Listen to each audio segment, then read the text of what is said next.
Jeremiah 13:23. Can people change the color of their skin, or can a leopard remove its spots? Change people. Yan po ang ating pag-aaral at nawa kasihan tayo ng Espiritu ng Panginoon. Aming Diyos, salamat po sa araw na ito na kami naragdagan na naman ng isang araw ng buhay.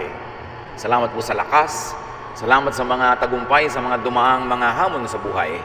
At ngayon kami, Panginoon, nagpapasakop sa inyo. Payapain niyo po ang aming loob, linisin niyo po kami at turuan. Kayo ang maging tunay na tagapangaral, tinig niyo ang aming marinig. We ask you, Father, to bless your people and lift up only your name. Salamat po sa ngalan ng iyong anak at aming tagapagligtas na si Jesus. Change people.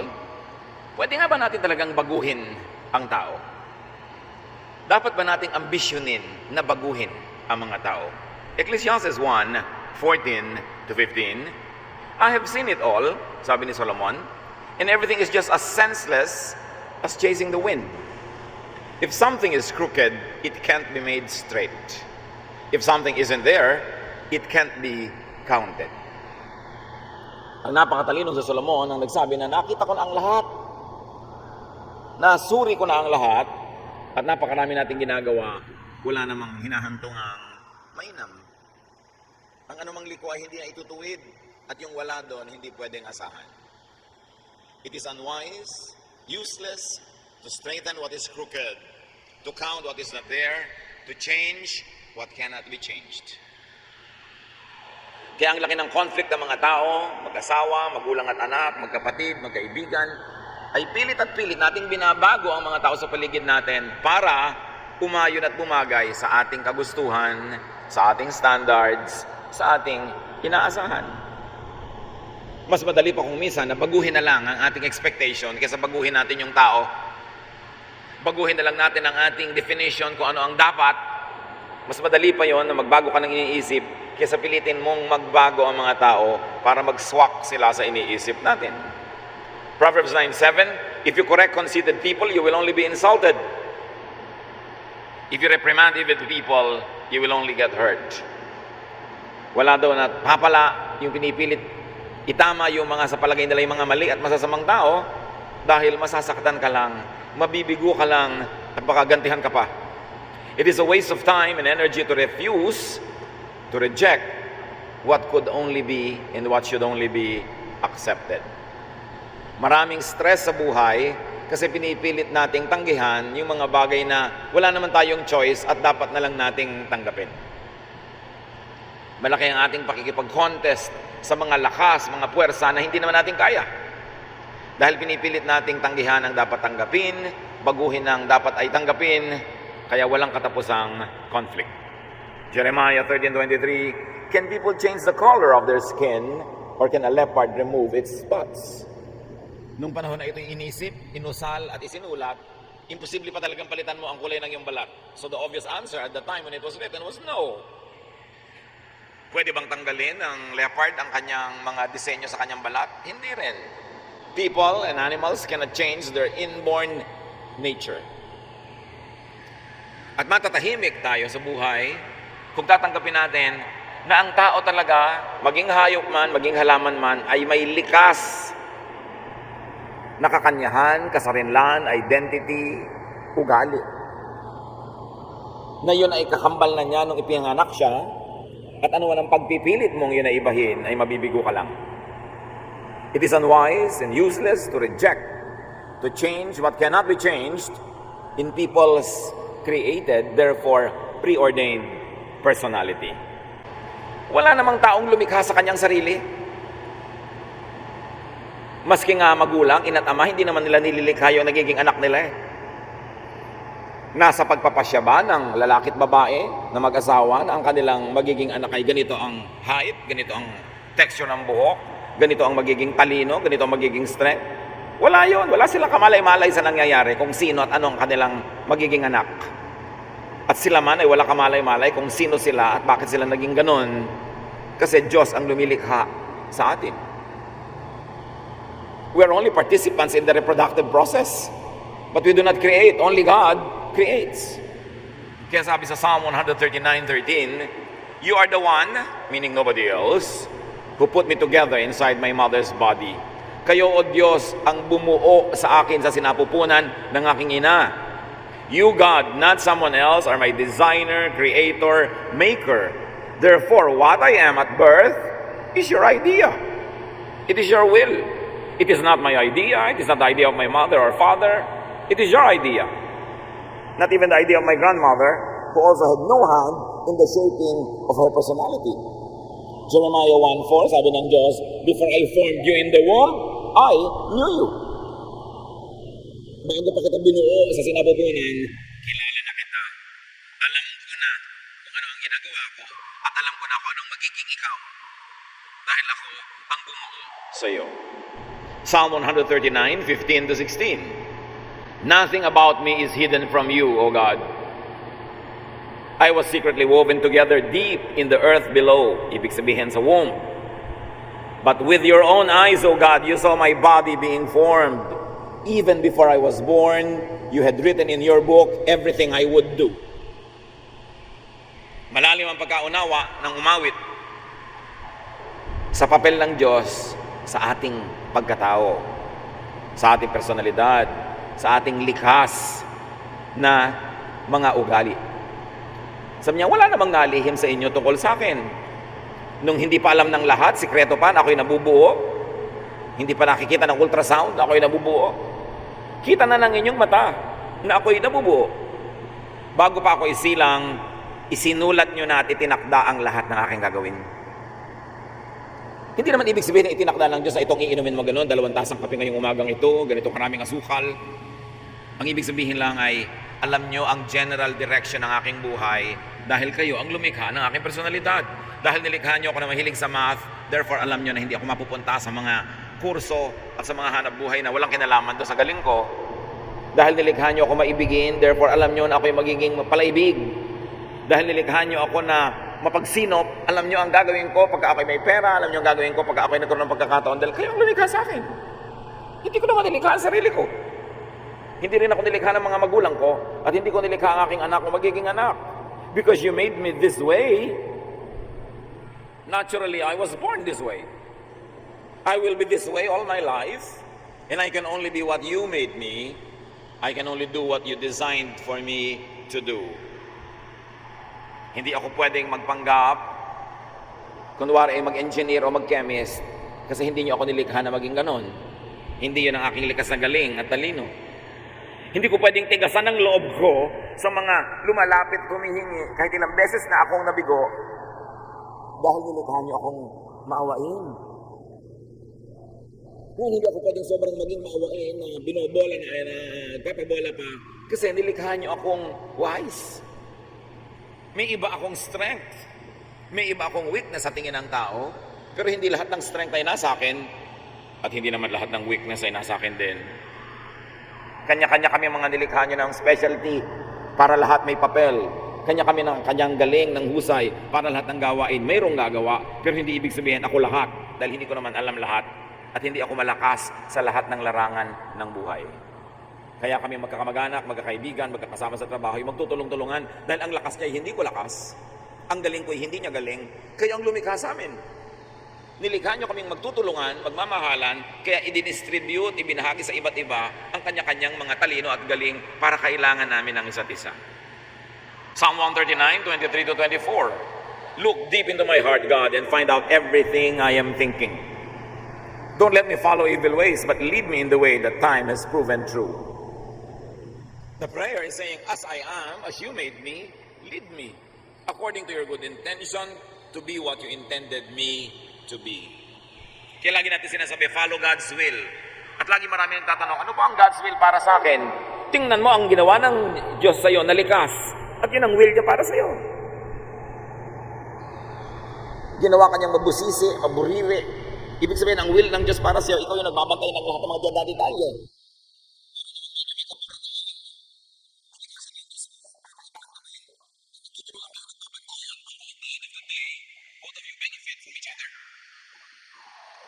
Kung paano nyo ako nilikha, turuan nyo akong mabuhay sang-ayon doon.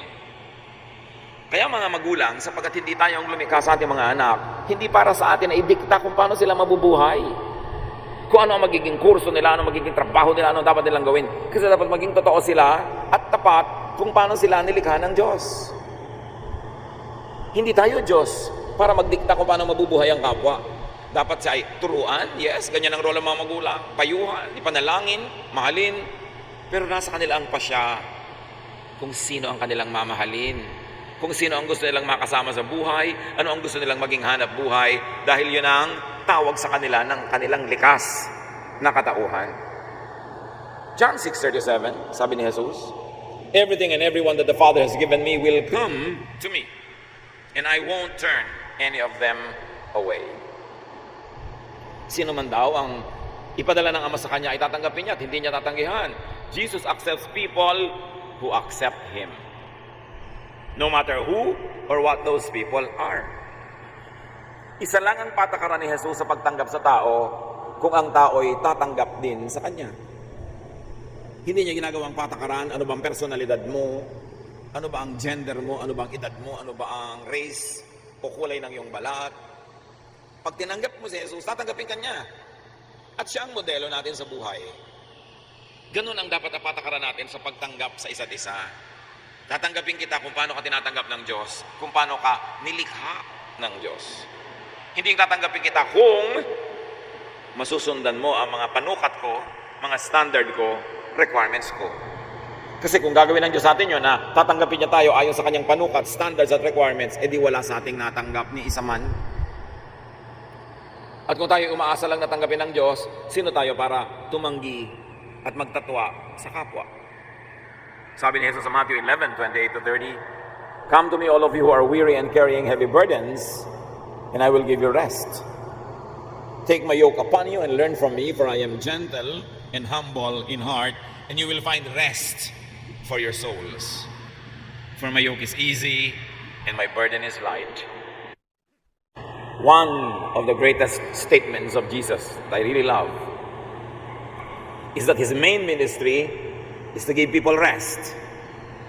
Gusto niya ang tao mapahinga. At yung pahinga na ipinagkakaloob ni Jesus ay nakasalalay sa kanyang walang patakarang pagtanggap sa tao. Paano ka mapapahinga kung hindi ka katanggap-tanggap? Paano ka mapapahinga kung lagi kang kulang? Paano ka mapapahinga kung lagi kang pinipilit ibahin? Labag sa kung ano ang tunay tungkol sa iyo. Napapahinga ka lang, napapanatag kung ikay tinatanggap.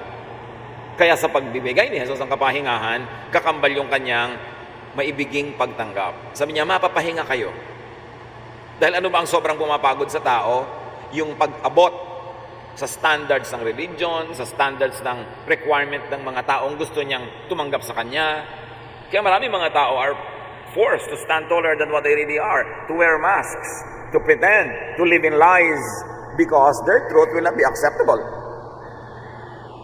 So to give people rest, you should take them for what they are, and you love them as God loves them through Jesus.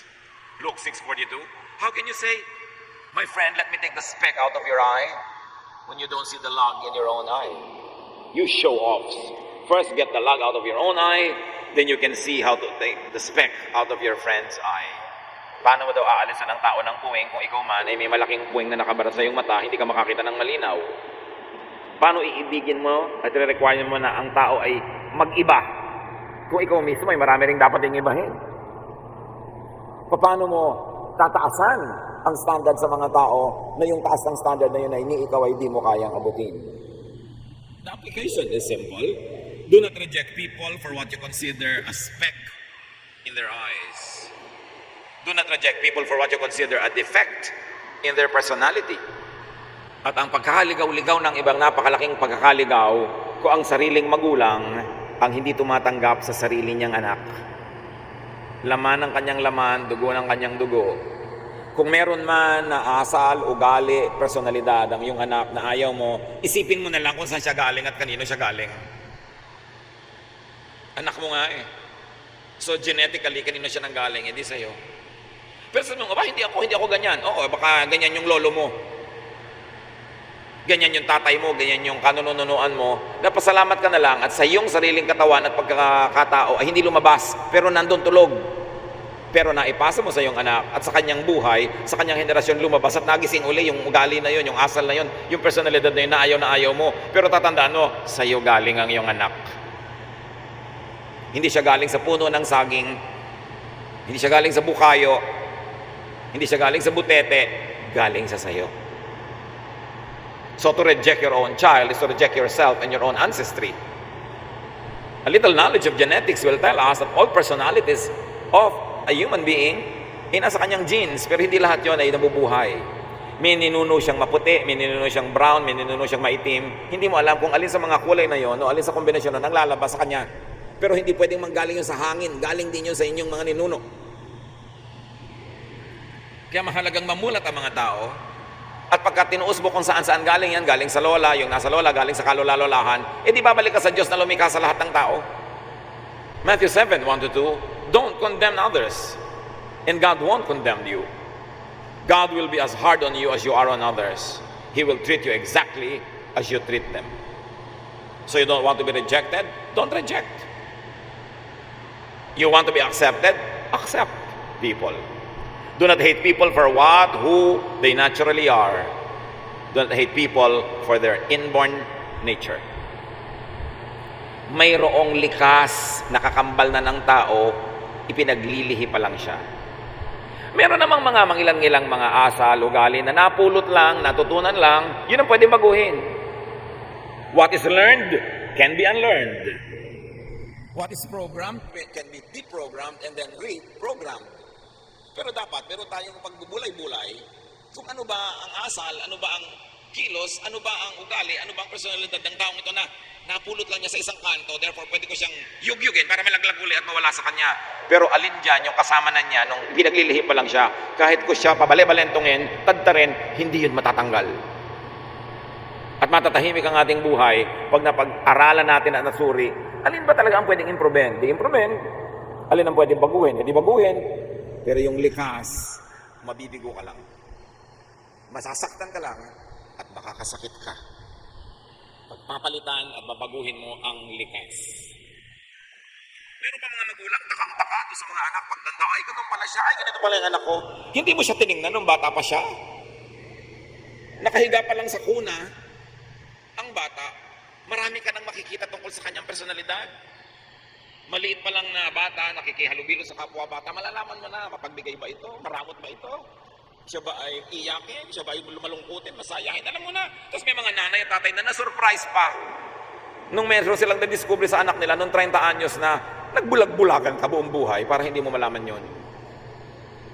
Kung hindi mo inalagaan, hindi mo nakita. Mayroong likas, useless, na piliting ibahin. Meron naman na acquired lang, learned lang, it can be unlearned and reprogrammed. Alamin ang pagkakaiba ng mga yon. 1 Peter 3:7, if you're a husband, you should be thoughtful of your wife. Treat her with honor because she isn't as strong as you are and she shares with you all the gift of life. So, sa mag-asawa lang, iisa na kayo, iisang laman, iisang dugo sa tingin ng Diyos. Magkaiba pa rin talaga.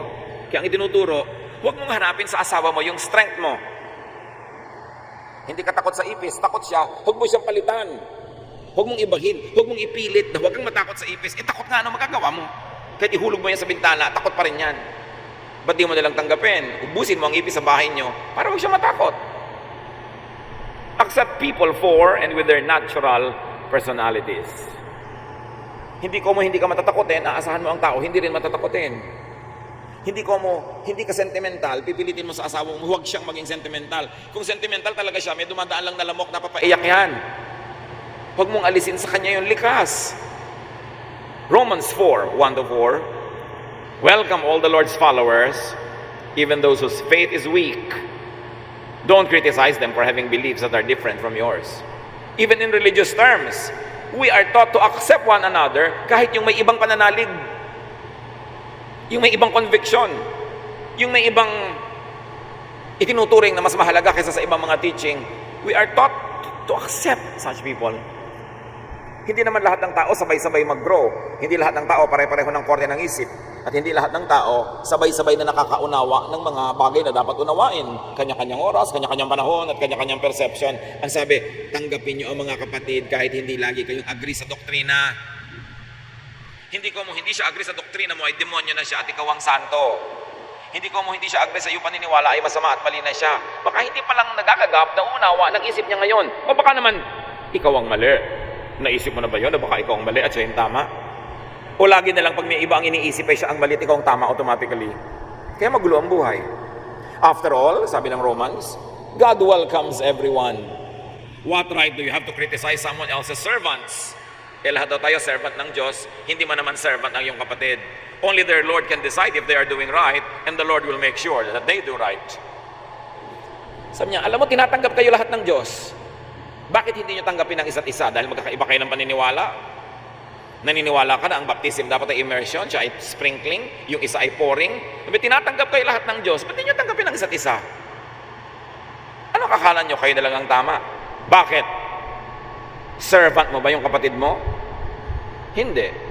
Kaninong servant siya? Servant siya ng Diyos.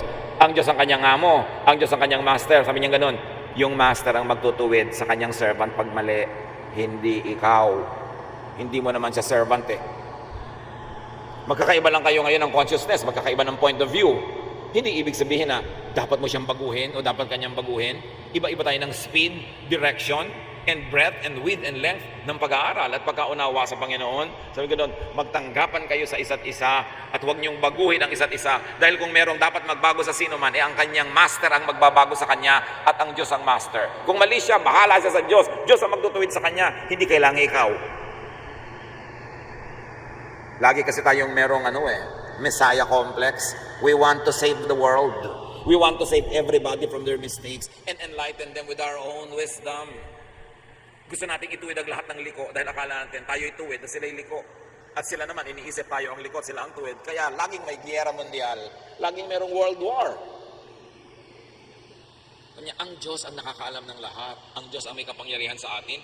Kung dapat siyang ituwid, Diyos ang magtutuwid sa Kanya. Kasi sa Diyos siya nananagot, di naman sa iyo eh.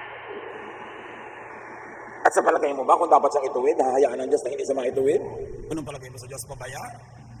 Hindi niya alam ang ginagawa niya? O napakakitid at napakaliit ng pag-aakala mo sa kung ano ang tama, na yung mga ibang mga nakapaligid dito na katotohanan na hindi mo pinaniniwalaan, ang tingin mo na ay mali. Anong tingin ng Diyos doon? Mali din nga ba? O makitid lang ang iyong isip? Dapat lawakan ang isip. Most of the time, the truth is not just a tiny dot, your point. No. Many times, the truth are 2 or 3 or more points and all the sub-points in between. Hindi maliit ang katotohanan. Madalas maliit lang ang ating nakakayanang unawain.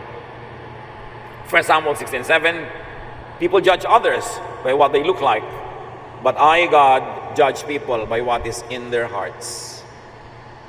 So God looks at people's hearts, not at their outward appearance or personality. God accepts people for what they are inside, meaning God accepts people for their essence, for their spirit, not for their body. Tinatanggap tayo ng Diyos dahil kung ano ang nasa kaibuturan ng ating puso, hindi dahil sa physical structure lang ng ating puso o ng ating katawan. Lampas doon ang pag-unawa ng Diyos. Merong hinahanap ang Diyos sa bawat tao na lampas sa tingin ng tao lamang. At ang Diyos ang ating hukom. Siya ang sumusukat sa atin. Hindi tayo ang hukom ng isa't isa. James 2:8-9, you will be doing the right thing if you obey the law of the kingdom, which is found in the scripture. And that law is, love your neighbor as you love yourself. But, if you treat people according to their outward appearance, according to their personality, according to what you see, you are guilty of sin, and the law condemns you as a lawbreaker. Sabi ko, isa lang naman ang tunay at mahalaga at pangunahin, nangingibabaw at dapat magharing utos, yun ay magmahalan kayo. Pero kung ikaw, sinusuri, inuuri, kinikilatis mo ang tao, ayon lang sa iyong nakikita, nababatid, nauunawa, nagkakasala ka. At ikaw, ang siyang mapapatunayan nagkasala, ayon na rin sa iyong mga sariling panghuhusga sa iyong kapwa. Rejection, hatred, destruction of people's natural, inborn personalities result in conflict, in trouble, in failure, and frustration. Halos lahat ng giyera sa bahay ay dahil sa pag-reject natin sa isa't isa. Ang gusto niyang kainin na itlog, malasado. Ang gusto mo, sunog-sunog, tayang-tang. Di hayaan mo siya. Iisa po ang itlog O di siya lang kumain ngayon, ikaw bukas. Take turns. Kailangan lang meron kang method. Because we have to share the planet, we have to share the house, we have to share the dining table. We've got to learn to live with one another. Napaka-importante na tanggapin, imbes pasunurin mo sa'yo ang kapwa. Changing people instead of accepting and loving them as God's creation and design, as God's wonderful workmanship, cause grave sorrow and pain to all. Bakit may mga anak na naglalayas kasi hindi sila tinatanggap na magulang o hindi nila tinatanggap ang magulang nila? Bakit mayroong mag-asawang naghihiwalay kasi hindi nila tinatanggap ang isa't isa o tumigil na silang tumanggap sa isa't isa? Bakit nagkakalayo ang magkakaibigan? Kasi hindi nila tinatanggap ang kanya-kanyang mga ugali, mga kostumbre, at pagkatao. We are like clay jars in which this treasure is stored. The real power comes from God and not from us. We often suffer, but we are never crushed. Even when we don't know what to do, we never give up. In times of trouble, God is with us, and when we are knocked down, we get up again. Mahaba ang kwento at salaysay ni Paul tungkol sa rejection. Ito ang mga tinutukoy niya. People reject him for his looks, for his ideas, for his teachings, for his methods. So Paul reflects on how it is to be rejected. Kaya magaling siya magturo on love. 1 Corinthians 13. Love. Kasi siya, naranasan niyang hindi ma-love. Alam niya ang pait, ang hapdi ng itinatakwil, ng itinatapon, ng itinitiwalag. At tayo man na nakaranas niyan, dalawa lang ang pwedeng reaksyon. Itinakwil ka, hindi ka minahal, lalo na nung bata ka pa. So gaganti ka sa mundo, itakwil mo uli lahat pag ikaw na yung matanda. Or, dahil alam mo kung paano masaktan, maitakwil, paano ma-reject, magiging mapagmahal ka na ngayon dahil ayaw mong maranasan ng iba yung dinanas mo. The same heat that melts the wax hardens the clay. The same sad experience can make you good or bad, can make you bitter or better. It is your choice. Ano ang gagawin mo sa mga pait na naranasan? Gaganti ka sa mundo o pipilitin mong iligtas sa maraming tao sa ganong pait by being good to them, by loving them, and by stopping and cutting the cycle of violence, the cycle of hatred, the cycle of unlove. Meron tayong kapangyarihan na gawin yon. Baguhin ang kapaligiran with the love of God. Kung may kapangyarihan na nakakapagpabago, yun ay pag-ibig. Not hatred. Not rejection. May mga tao naman, hindi lang sa iba ang nire-reject nila, pati sarili nila nire-reject nila. Yan ang mahirap. Because you have to live with yourself 24/7. Pag ikaw na mismo ang hindi tatanggap sa iyong sarili, sa iyong pagkatao, sa kung ano ka talaga, isang kapasusuling Isaiah 45:9-11, the Lord said, "You have no right to argue with your Creator. You are merely a clay pot shaped by a potter. The clay doesn't ask, 'Why did you make me this way? Where are the handles?' Children don't have the right to demand of their parents, 'What have you done to make us what we are?' I am the Lord, the Creator. Do you dare question me about what I have done?" Ginamit dito yung talinghaga ng palayok at doon sa gumagawa ng palayok. At ang Diyos ang gumagawa ng palayok at tayo mga tao ay palayok lamang. Alam niyo yung palayok, habang malambot pa yung puti, kahit anong gawin doon ng mamamalayok, gano'n na magiging korte niya. At sabi niya, kayong mga tao, nilikha ko lang kayo, wala kayong karapatan. Tulad ng ang palayok ay walang karapatan na tanungin yung gumawa na, ba't mo ako ginawang ganito? Ba't wala akong tangkay? Ba't ganito korte ko? Akong gumawa sa inyo, ako ang Diyos, huwag kayong makipagtunggali sa akin. Tulad ng mga anak, wala silang karapatan na sabihin sa mga magulang nila, bakit kulot ang buhok ko? Ang laki-laki nila na nagagastos ko career band. Ba't hindi ako matangkad? Hindi ko na ako nakasali sa Miss Philippines. Bakit ako ganito? Bakit ako gano'n? Sasabihin ako ng magulang niya. Bakit ako ganyan? Tinanong ko ba, lolo ko, bakit ako ganito? Kaya walang karapatan ng anak na itanong sa magulang bakit siya ganyan. Kasi yung magulang, hindi naman siya ang gumawa sa anak. Sabi niya, ako ang gumawa sa inyong lahat. Tanggapin niyo ang inyong mga sarili, tanggapin niyo ang inyong kapwa. O kung hindi, akong kalaban niyo kasi ako ang creator. May reklamo ka. Anong laban mo? Marami mga anak, alam niyo, masama loob sa mga magulang. Bakit ako pinanganak na mahirap? Bakit kami ganito lang? Bakit di ako maputi? Kami sinisisi yung lola kung bakit siya pango. Eh, pango din naman yung lola. Huwag tayo makipagtunggali kung anong likas. Kasi you will find yourself fighting God. May nililikha ba ang Diyos na mali? Kumisan mali sa tingin natin. Sa mga panapanahon, lugar-lugar, maganda ang maputi. Pero sa mga bansa sa Africa, sabi niya, kadiri naman itong babaeng ito, puti-puti. Sa kanila kasi maganda yung maitim eh. Kanya-kanya rin ang standard. Ano bang standard natin? Ano dapat ang lalaki? Ano dapat ang babae? Ano dapat ang ganito? Anong ganon? Usually, it is only shaped by our culture. It is shaped by our environment. And now, in these times, it is shaped by advertising. Yung kabobola sa atin, ang mga produkto ng pagpapatuwid ng buhok, you feel miserable tuloy pag kinky yung buhok mo. Mabuti nga pag kinky yung buhok mo, pag may pumasok na lamok, di na makakalipad uli. Wala na siyang magagambala.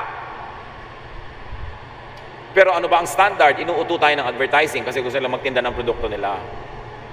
Susuriin natin, ano ba sa tingin mo talaga yung standard? Ano yung tama? Ano yung mali? Kasi ang Diyos walang nililikhang mali. Ang mga sibilisasyon, ang mga kabihasnan, meron ding standard. Ano dapat? Ganito dapat ang itsura mo, ganito dapat ang kilos mo. Pero, yung ba talaga ang standard ng Diyos? So, sa lagay, mali ang Diyos. Accept God's work. Accept God's will. Accept others and yourself. Romans 15:7, accept one another, then for the glory of God as Christ has accepted you. So, kung gayon, tanggapin nyo ang isa't isa tulad ng tinatanggap kayo ng Diyos at ni Jesus. Keep changing for the good, yes. Keep changing for the better and the best version of your own real self. Hindi ibig sabihin, hindi ka na mag-i-improve. Pero ang pwede mo lang improvein, yung likas na nasa iyo na. Yung wala, hindi mo ma-improve yun. Yung wala, hindi mo pwedeng hanapin. But keep improving, but based only on your reality. Be the best version of your real self. Do not be the good version of someone else because then you'll be a fake. Do not hurt others and yourself by insisting on becoming what you or what they were not designed nor created to be. Kung hindi likas, hindi mangyayari. Kung hindi ukol, sabi na matatanda, hindi bubukol. Mapapagod ka lang.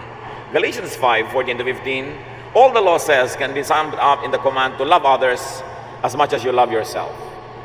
But if you keep attacking each other like wild animals, you had better watch out or you will destroy yourselves. Let us not destroy ourselves. Let us not destroy people we love and people who love us. Accept them. Inspire them to be the better version of themselves, to improve within the real area of their personality, but we should not make people change just because we think that they should. Huwag tayong makipagtunggali sa lumikha sa atin. Jesus wants us to be restful and to be rested, and very especially about our realities. Anong mga katotohanan sa ating mga sarili ang dapat nating tanggapin? Ano mga katotohanan tungkol sa inyong anak, magulang, asawa, kapatid, kaibigan? Ang dapat nating tanggapin. Huwag tayong mag-away-away, pilit natin pinapalitan yon, samantalang mas madaling palitan ang ating attitude. Ama namin, turuan niyo po kami na baguhin ang pwede, improve ang pwede, pero tanggapin yung talagang likas. Maghari nawa ang pag-uunawaan, pag-iibigan, at pagtanggap sa isa't isa sa mga tahanang kinakatawan ngayon dito na yung mga anak. Visit the homes of your people, O God, and let your love prevail. Let unconditional love and acceptance be the rule while we continue to inspire and help each other to improve, to keep getting better at what we really naturally are. At nawa, Panginoon, sa paglawak ng aming isip at pag-unawa, ay maghari ang katahimikan, kapayapaan, katiwasayan sa aming mga buhay at mga bahay. Pagbulay-bulayan natin, mga kapatid, ang kahulugan nito sa ating buhay. Suriin ninyo kung meron kayong nire-reject for whatever reason. Bakit nire-reject? At humingi tayo sa Panginoon ng dagdag na karunungan at kapangyarihan na maging bukas ang puso, tumanggap, magmahal sa ating kapwa. Lord, as your people bow before you in silence, finish the message, please. Kayo magbigay sa amin ng mga napaka-personal na application na maiuwi at maipapamuhay hanggang kami makita niyo ng mukha. Lord, bless your people with wisdom and enlightenment. In the name of your Son, Jesus.